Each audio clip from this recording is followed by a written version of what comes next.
Sur l'écran.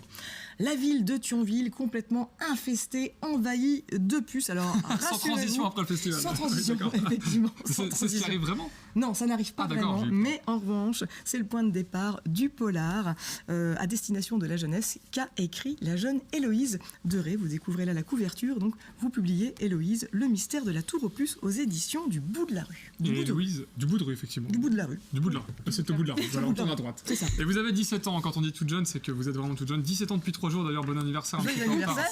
Au passage, vous êtes donc de Boulay, vous avez commencé à écrire à l'âge de 14 ans avec une saga. Vous avez déjà sorti 3 tomes qui s'appellent Le Monde d'en bas. D'ailleurs, je crois que vous êtes en train d'écrire le 4e. Oui, voilà, tout à fait. Qui sort en octobre, hein, c'est ce que vous m'avez dit. Sorti en octobre aux éditions Roise, normalement. Voilà. Très bien, je suis en train de travailler dessus encore. Voilà. On vous invitera en octobre à l'occasion pour sa sortie. Mais là, donc, vous êtes venu nous présenter le mystère de la tour aux puces. Alors, on va en parler dans un instant. Mais qu'est-ce qui vous a donné envie d'écrire si jeune, si tôt ? Il faut quand même avoir une petite dose de confiance en soi, quand même, au départ, pour pouvoir se lancer et être, quelque part, on peut le dire, jugé aussi par le monde impitoyable des adultes. En fait, j'ai commencé à écrire vraiment toute petite dès que j'ai appris. Alors au départ, c'était des petites histoires sans suite. Et puis quand j'ai commencé, donc au départ, ma saga fantasy, Le Monde d'en bas, j'avais 11 ans. C'était la fin des grandes vacances. Et puis j'avais juste envie d'écrire comme ça, mais je pensais pas que ça me mènerait c'est incroyable, jusqu'à la publication. À 11 ans, on écrit, c'est parti. Effectivement, sans projet derrière. Mais... C'est ça, oui. En fait, j'étais la première surprise en achevant le livre. Et puis après, petit à petit, j'ai eu envie justement de faire découvrir ce que j'avais écrit à d'autres personnes. Quand j'ai envoyé le livre à des maisons d'édition, je pensais pas du tout pouvoir être édité, donc j'ai envoyé par mail en me disant que comme ça j'avais rien à perdre, mais c'était plutôt un rêve fou qu'une attente réelle. Et puis finalement j'ai bien fait parce qu'à partir de là tout a démarré. Mais quand j'ai commencé à écrire, c'était vraiment pas dans le but d'être lu. C'était juste une passion, un loisir comme un autre, voilà.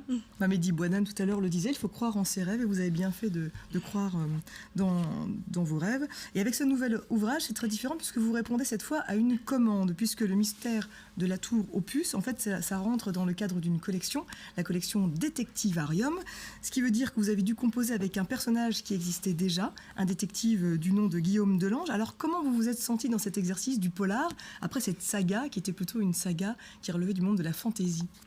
C'est vrai que ça fait un petit peu bizarre parce que quand j'écrivais Le Monde d'en bas, voilà, je pouvais faire absolument tout ce que je voulais, alors que là j'ai quand même eu à coller donc déjà à des bases qui étaient prédéfinies par l'édition du bout de la rue, reprendre un personnage qui n'était pas vraiment le mien, et puis en plus là l'histoire se passe à Thionville, ça ne se passe pas dans Le Monde d'en bas, donc c'est une ville que j'ai dû découvrir, donc ça m'a fait un petit peu bizarre, mais c'était vraiment un exercice auquel j'avais envie de me livrer, voir si j'étais capable justement de sortir de mon univers, et puis mais voilà. Vous n'avez pas résisté quand même à l'envie d'y mettre un petit peu de fantaisie à travers des légendes, puisque donc on le disait, la ville de Thionville est envahie par les puces, et il s'avérait que peut-être une princesse fantomatique errait dans la ville, et donc ça serait issu d'une légende. C'est ça comment elle est née cette intrigue justement?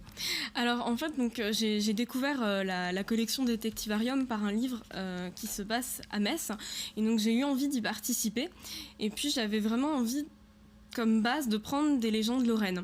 Donc c'est comme ça, j'ai trouvé les légendes qui existaient à propos de la tour aux puces, et puis donc c'est à partir de ces légendes que j'ai découvertes un petit peu par hasard au détour d'internet que j'ai bâti toute mon histoire petit à petit. Mais donc c'est vrai que les légendes déjà existantes, ça a été la base de toute mon écriture. Et pourtant il y a aussi des véritables références historiques. Alors je sais pas Marc si tu sais ce que c'est qu'un QR code.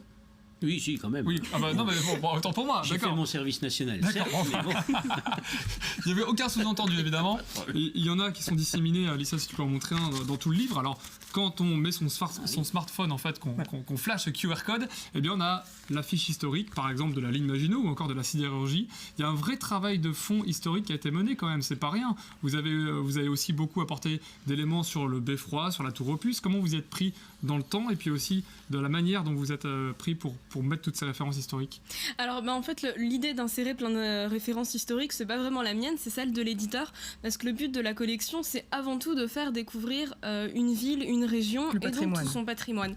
Moi, je connaissais pas vraiment Thionville avant de commencer à écrire, donc c'est vrai que j'ai dû faire pas mal de recherches.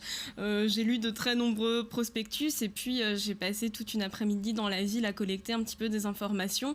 Donc c'est vrai que ça aussi c'était un exercice différent par rapport à tout ce à quoi j'étais habituée, parce que j'ai mené un vrai travail, vraiment fait des recherches. Presque d'enquête. Ah oui, vous avez joué les détectives. Voilà, on peut dire ça. Alors en tout cas, si vous voulez savoir pourquoi la ville de Thionville a été envahie par les puces, et si effectivement les légendes... je vais pas réussir à finir ma phrase. Mais en tout cas, si vous voulez, alors, lisez Le mystère de la tour aux Je le puces. sentais pas dès le début. J'y arrive Je la connais par J'y cœur. arrive plus. Bon, achetez évidemment le livre d'Héloïse Doré, on vous Pour remercie. mener l'enquête et beaucoup. avoir le résultat de cette enquête. Voilà. Bravo pour ce travail. Merci beaucoup. Merci beaucoup. Aux éditions du bout de la rue. Wow. Bon, Merci, moi, je vais Marc. aller me coucher. Merci Merci à beaucoup, Marc. Merci à tous. Merci à toi. Demain, Voilà. que se passe-t-il? Et ben déjà, on peut gagner ses places pour le festival et surtout le festival de King boxe of the Ring. King of the Ring le 22 avril. Vous nous envoyez un petit mail à concours@mirabel.tv pour les gagner. Oui. Et demain, on lit encore des livres tous ensemble. Et ça sera avec Pascal Garbe qui vient de sortir un livre qui s'appelle Tout se mange dans mon jardin. Et avec Olivier Larizza qu'on reçoit très fréquemment également sur ce plateau.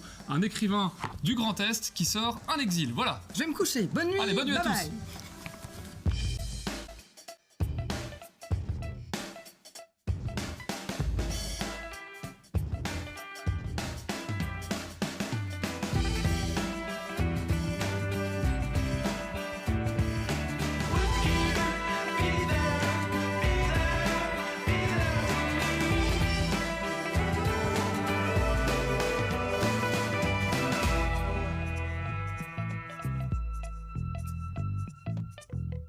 Ne zappez pas votre rendez-vous shopping avec Waves ActiSud.